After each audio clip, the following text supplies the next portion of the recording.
آزادی حقیقی.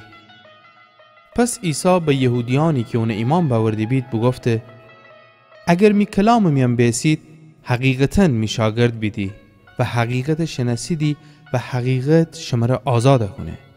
اون جواب بدهیدی امان ابراهیم زکنیم و هیچ وقت غلام کسی نبستیم، پس چطوریگی که آزاد بیمی؟ عیسی جواب بده آمین آمین شما را گم، هر کسی که گناه کنه غلام گناهه. غلام هیچ وقت اهل خانه میان جای همیشگی نره، اما پسر همیشه جانه.